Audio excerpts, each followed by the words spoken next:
So it was quite the weekend in the Championship. We've got it all to go through today. Let's jump into it.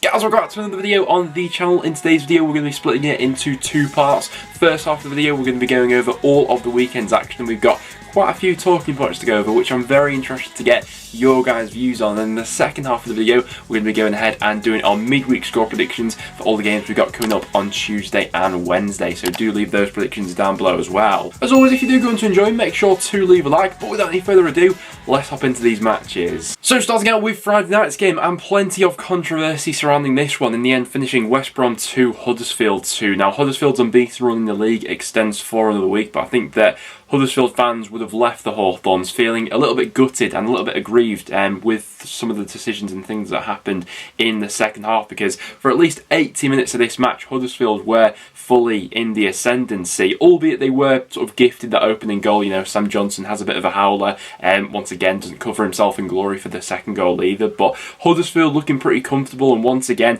a pretty flat performance for the first sort of 80 minutes for West Brom. But like we were saying in the preview to this game, the Baggies don't tend to lose all too many home matches, and there was a fight back, albeit thanks to a pretty dodgy penalty decision in the end. Sorba Thomas giving it away. You know, replays show, and I think that all West Brom fans have come out on Twitter and said after, by no way was that a penalty. And from that moment, you know, Carlin Grant coolly slots it away from the penalty spot. The momentum suddenly shifts. West Brom go straight up the pitch, and Andy Carroll heads in to make it 2-2. So those sort of decisions at the end of the season in terms of Huddersfield's promotion chances could absolutely make all the difference with how close the playoff picture is expected to be between now and the end of the season. So yeah, a decision there which leaves you questioning going into future years in the Championship.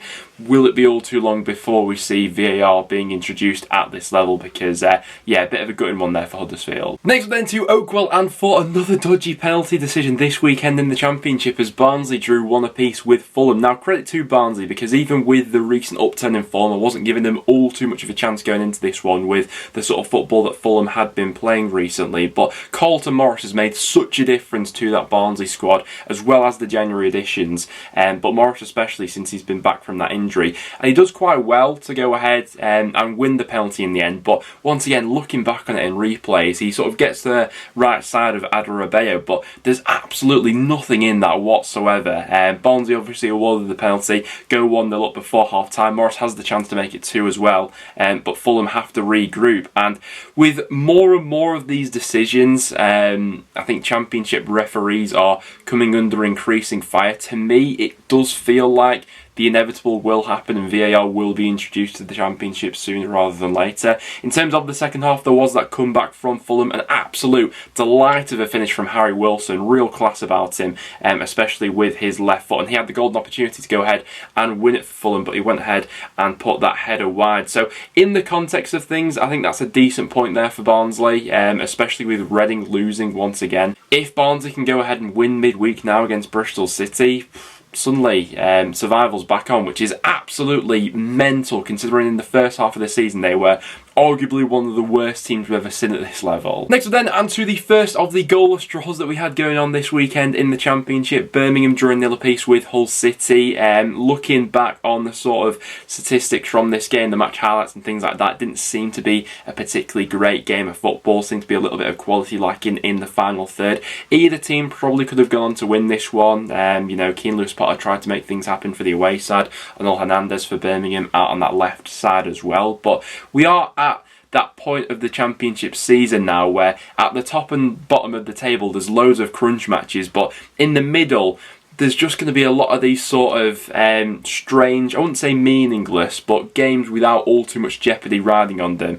In terms of their survival chances, Hull could probably do with one more win to go ahead and get themselves over the line, but at the moment they're 13 points above the relegation zone. It seems like it's going to be a relatively low tide for survival this season. So yeah, expect to see both sides back in the Championship next season. Not all too much to write home about in terms of this game. Next up then, and to Ewood Park, and my God, can football be cruel? Blackburn losing 1-0 in the 92nd minute after Bradley Dack failed to convert his penalty in the 83rd minute after finally coming back from his injury. It was quite the afternoon really, because everything sort of seemed geared up for Blackburn to get back to winning ways in this one. In terms of the chances, having a lot of the ball and things like that, don't get me wrong, Bristol City still carried a threat through counter-attacks and things like that, but Blackburn were having the real limelight of chances in this one.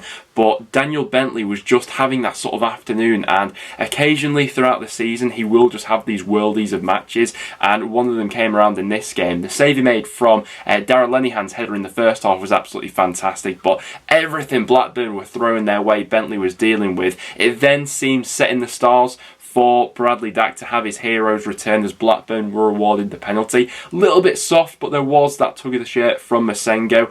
Blackburn given the penalty, and then Dack fails to convert. Not a great penalty in the end, albeit there was quite a bit of controversy with this as well, because I mean, by the time that Bradley Dack's actually hitting the ball, Tim Close is pretty much right next to him in the penalty box, so in hindsight that one probably should have been retaken. But Bristol City then, 92nd minute, Joe Williams slice going across the pitch in for Andy Vyman, who just comes up with big moments, doesn't he? Real damning result there though for Blackburn, and that lack of clinical ability in the final third once again rearing its head. This was against the Bristol City side who hadn't kept a clean sheet in any of their last 14 or 15 matches before coming into this game. Blackburn have now only scored 3 goals in this calendar year as well, and they go into 2 pretty tough matches now against Derby and Reading, who are both fighting for their lives at the bottom of the table. Blackpool got the better of Swansea at Bloomfield Road thanks to Gary Madine's first half header in the 4th minute. Charlie Kirk's corner being swung into Gary Madine at the far post. A little bit of slack defending, albeit Swansea were complaining that there was a little bit of sort of tussling and holding going on, but the referee not interested in any of that, and in sort of typical Swansea fashion really, plenty of the ball this afternoon, but no real sort of ingenuity to craft out much in the final third. 76% possession, but just 1 shot on target to show for it. What I found quite interesting and funny was Matt Grimes and Flynn Downs between themselves completed more passes than the whole of the Blackpool squad this afternoon, but ultimately not really having much to show for it. Blackpool were quite comfortable, you know, they're quite a structured side. Blackpool, especially at home, don't give away all too much to the opposition. Josh Bowler probably had the golden opportunity to make it 2, but just wasn't his day in front of goal. And yeah, good result all round for Blackpool there. Swansea, it seems like they're getting somewhere, but there are still performances like this where it still feels like there are 2 or 3, maybe even 4 missing pieces that they need to address going into the summer. We saw Bournemouth getting back to winning ways as they saw off Derby by 2-0, a result which was massively needed for Scott Parker and this Bournemouth side. Even, you know, before coming into this weekend, they were still in a very favourable position to go ahead and achieve promotion with the games in hand and things like that. But the underlying performances and the results of the previous 2 matches, tensions had started to build up there, so the fact that they got a performance and the result out of this game was absolutely massive. Jayden Anthony with a double nutmeg for the assist for the first goal for Dom Solanke, and then Jamal Lowe wrapping this one up in the 90th minute. In terms of Derby, it was certainly, I mean, he certainly had a reaction in the second half and had a few chances their way as well, but what's going to hold them back from going ahead and catching up to Reading is their away record, which has been such a contrast to how good they've been at home that's really been their Achilles heel, particularly in this second half of the season where Reading do now seem to be in catching distance, but Derby just can't quite claw back those points on them, mostly due to that away record. Their game in midweek away at Blackburn seems like really quite a massive game for both teams there, because Blackburn aren't winning matches at the moment, but Derby have been so sort of flaky on the road. Another goalless draw we had this weekend was between Cardiff and North End. I wasn't massively fancying our chances going into this one because we usually tend to struggle against Cardiff, but to be honest, we did put together a few decent passages of play, you know, when we started to get our midfield on top and things like that. DJ tried to make things happen, and I'd say that we probably just edged it in terms of the chances we created and things like that, albeit Cardiff did have the ball in the back of the net in the second half, but that one was ruled out due to an infringement from, I think, Ipiatsu, albeit it was a little bit soft. There was a little bit of a coming together between him and Van der Berg, but on another day, maybe that goal isn't ruled out. But yeah, these are 2 sides here who I think are both now building towards the future and going into next season.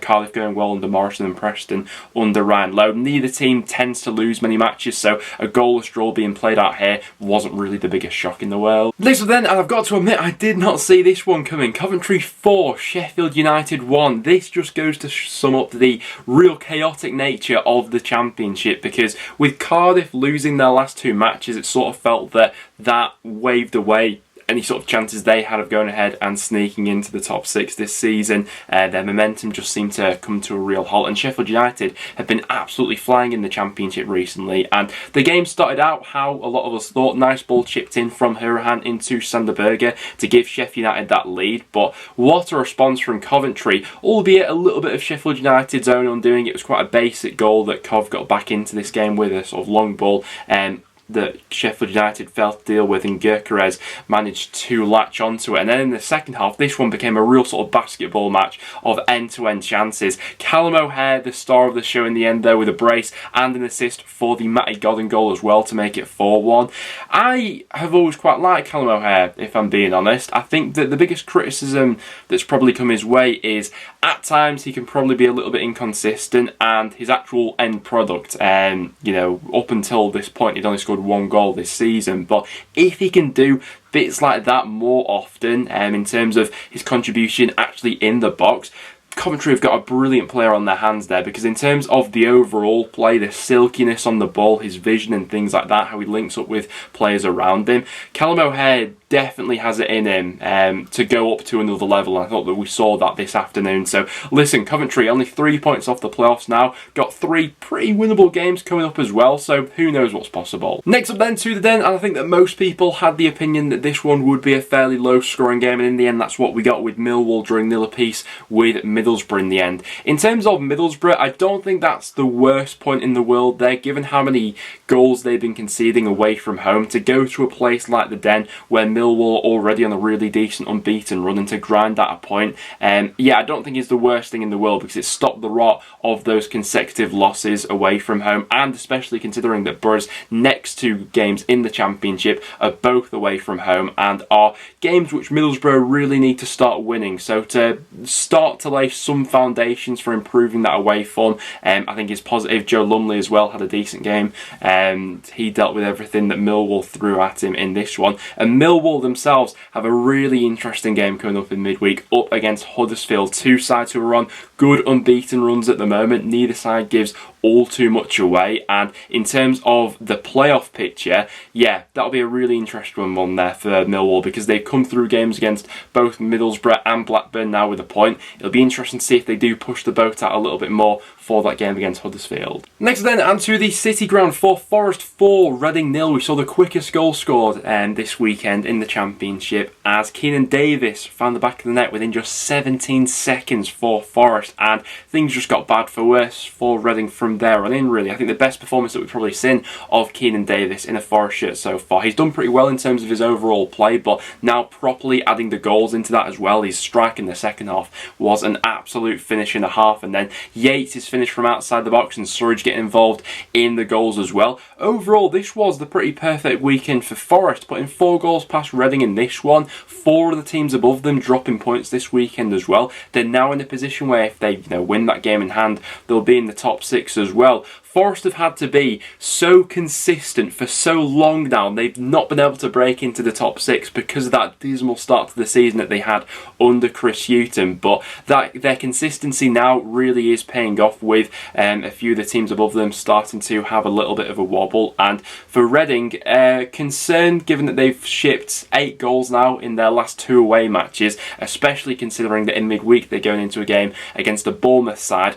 who seem to rediscover a little bit of their form in the weekend against Derby. Next up then, and to a big game in Peterborough's season. They drew 2-2 with Stoke, twice coming from behind in this one to pick up a point in the end. It's a big game that Peterborough are going into in midweek against the Swansea side, who don't tend to win all too many matches on the road. So 2 fairly solid points for Peterborough lately, with that point against Bournemouth and this one against Stoke here. Stoke twice getting themselves in front in this one. Brown in the first half before Clark Harris equalised with quite a nice finish. And if Peterborough are going to do absolutely anything from now on, he is going to be absolutely central to that. But in terms of Stoke, I feel like I'm becoming a little bit of a broken record when discussing them at the moment. How much longer can Martin O'Neill realistically go on for if this continues to unfold like it is at the moment for Stoke? That's now 8 in all competitions that Stoke are without a win, and it doesn't feel like, despite this recent run, that they are a million miles away from becoming a sort of top 6 outfit. I definitely think that they've got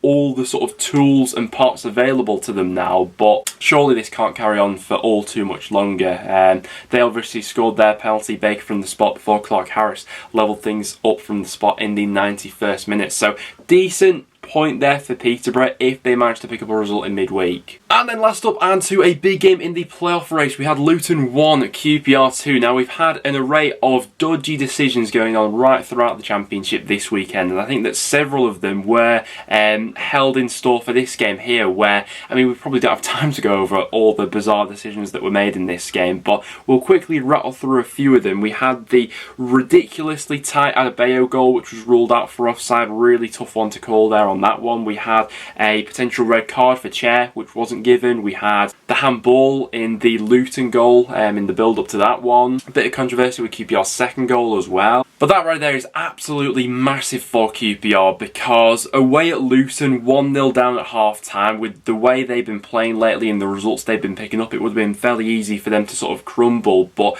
the 2 proper chances that they crafted out ultimately resulted in 2 goals. Gray from the spot and Dickey heading in to make it 2 for QPR. We said in the build-up going into this one, despite Luton being the favourites with the run of form that they've been on recently, all it takes for a side like QPR is a result like this, because we know they've got the personnel in that squad to go ahead and change things around. You know, they've been a top 6 side pretty much consistently throughout this whole season. It's just been the last month or two that things have started to tail off a little bit for them. So yeah, absolutely crucial result there in the playoff chase. Luton by no means are out of it, but yeah, a little bit of a sinker, that second goal especially. But guys, those were all the matches that we had going on in the Championship this weekend. Make sure to get your guys' thoughts on them in the comments down below. Now, without any further ado, let's head into the midweek matches. So we have got some good games coming up in midweek. Starting out at Oakwell for Barnsley up against Bristol City. Now, it was a good result on the road for Bristol City over the weekend. They were quite resolute with how they defended, but Barnsley have had an upturn in form, and just to make things interesting at the bottom, I'll back them for a 1-0 in that game. Birmingham up against Middlesbrough. Middlesbrough certainly in need of returning to winning ways, and these next few away matches are going to be quite decisive for their season. It was a solid point at the Den. I'm going to back Middlesbrough to win, even with their dodgy away record, just because Birmingham themselves don't really have anything to play for at this point. Blackburn up against Derby is an interesting game. I'm fancying a fairly low scoring goalless draw. Blackburn aren't scoring goals at the moment, but Derby don't tend to take all too many points on the road, so I'll go for a 0-0 in that one, but 1 goal either way. I certainly wouldn't be surprised separating that one. Bournemouth up against Reading. I'm going to back Bournemouth for a 3-0 home victory. I think they look better this weekend against Derby, going up against a Reading side who are looking paper thin at the back at the moment, and I don't think that Ince going in there has had the desired impact so far. West Brom against Fulham. It was quite the comeback from West Brom, albeit sort of covered over the cracks of what was another fairly average performance for the majority of it against Huddersfield. So against a good Fulham side, I'm going to go 2-0 Fulham in that game. For Wednesday's matches, Blackpool up against Sheffield United. Didn't expect Sheff Utd to lose in the manner that they did against Coventry, and this is a pretty tough game to go ahead and bounce back in against a Blackpool side who aren't losing many matches at the moment. I'm going to go for a 1-1 draw in that game. Cardiff up against Stoke. I'm going to back Cardiff for that one, 1-0. Fancy that one to be a fairly low scoring one, but with the way that Stoke have been on the wrong end of some narrow defeats lately, another draw over the weekend as well, I'm going to go 1-0 Cardiff in that game. Coventry against Hull, I'm going to go 2-1 Coventry. Fancy Coventry maybe to ride the momentum that they picked up in that Sheffield United game. Luton up against Preston. Tough one to call this, because Preston aren't losing many matches at the moment, especially on the road where we've been really strong under Ryan Lowe so far, but you'd imagine that Luton will want that impact after how the second half unfolded against QPR. So I'm going to say that Luton may sneak this one 2-1, but a draw wouldn't surprise me in that game. I also see a draw coming for Millwall up against Huddersfield. Two sides on decent unbeaten runs at the moment. Obviously Huddersfield's on a fantastic run, probably quite unlucky not to win over the weekend as well, but going to the Den at the moment against a Millwall side who don't give away a lot to the opposition. I think we could be in for a bit of a cagey game in that one. For Forest up against QPR, I did back against QPR this weekend and they went ahead and proved me wrong. That could be the catalyst in turning around their season. Forest, though, aren't losing matches or many matches at all under Steve Cooper at the moment. The fact that it's at the Forest ground and it looks so convincing against Reading, I'm going to go 2-1 Forest, but a draw wouldn't surprise me in that game. And then last of all, for Peterborough up against Swansea,